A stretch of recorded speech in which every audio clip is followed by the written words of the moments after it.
ভারতে যতগুলা মুসলমান আছো, কেউ যেন এবার কুরবানি ঈদে গরু কিনবে না। কিচ্ছু কেনার দরকার নাই, এবার ভারতে কুরবানি দিতে হবে না।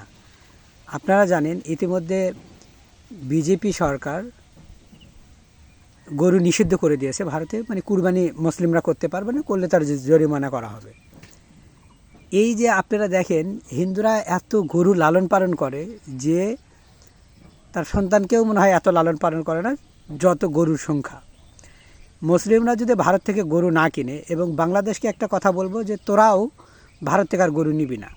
এবার কুরবানি গোটা গোটা গরু দিতে হবে না, তোমরা ভেঙে ভাগ করে করে দাও, এক ভাগ করে দাও, এক গরুতে 7 ভাগ।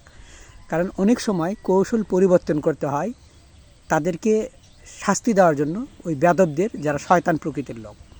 তো হিন্দুরা আমাদের প্রতি যে নির্যাতন চালাচ্ছে, অমানবিক নির্যাতন, এটাকে আটকাতে গেলে কারুর গরু কুরবানি দেওয়া যাবে না ভারতে। এবং সেই সাথে বাংলাদেশ থেকেও একটা মেসেজ বাংলাদেশিদের দিতে চাই, সেটা হলো ভারত থেকে আপনারা কেউ গরু নেবেন না।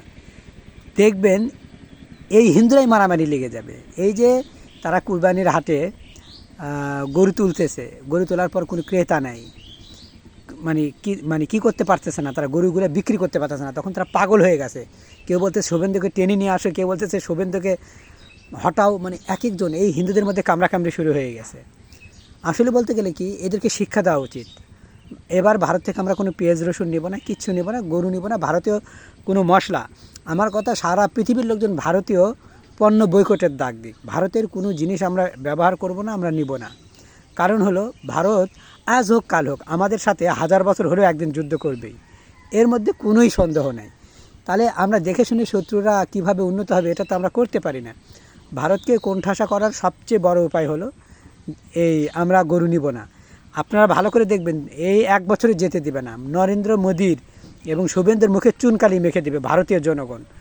এই যে গরুগুলো বিক্রি করতে পারতেছে না, তারা কান্নাকাটি করতেছে, তারা পাগল হয়ে গেছে, তাদের রাতের ঘুম হচ্ছে না। একজন নারী, ভারতীয় নারী, উনি বলেছেন যে উনি 5 লক্ষ টাকা কিস্তিতে নিয়েছেন। এখন যদি ওনারা গরু বিক্রি করতে না পারেন, তাহলে কিস্তি দিবে কি দিয়ে? চিন্তা করে দেখুন তো। তাহলে মুসলমানদের কাছে তারা এত এত উপকৃত হয়, এত টাকা আর্নিং করে মুসলিমদের মাধ্যমে, অথচ সেই মুসলিমদের দেখতে পারে না কারা? এই উগ্রবাদী হিন্দুরা। এই গরুগুলা, গোমাতাগুলো তোমরা কেউ নিও না, দেখো এদের কঠিন অবস্থা দাঁড়িয়ে যাবে। আমি সকলকে একটা কথা বলবো, গোমাতাকে কেউ নিও না, কারণ গোমাতা এবার হারবে। মুসলিমদের এরা নির্যাতন করতে করতে কোন পর্যায়ে চলে গেছে যে মুসলিমদের খাবার, গরুর মাংসের দোকান, সেটা বুলটু জাত দিয়ে ভেঙে দেওয়া, মাইকে আজান বন্ধ করে দেওয়া, মসজিদগুলো ঘুরে করে দেওয়া, মাজার ভেঙে দেওয়া, বাড়িঘর ভেঙে দেওয়া, মুসলিমদেরকে মারানো, মিথ্যাচার করা, অপবাদ দেওয়া, দোষ দেওয়া।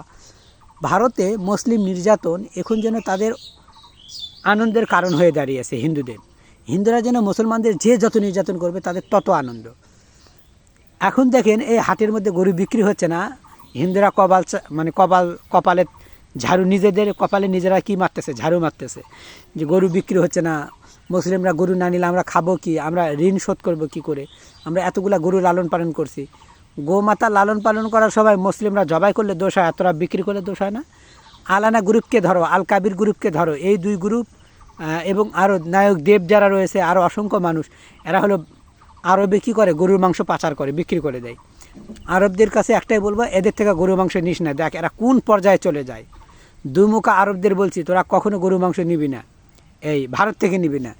কারণ ভারতকে একটা শিক্ষা দিতেই হবে। ভারত আজ হোক কাল হোক যুদ্ধ লাগবে বাংলাদেশের সাথে।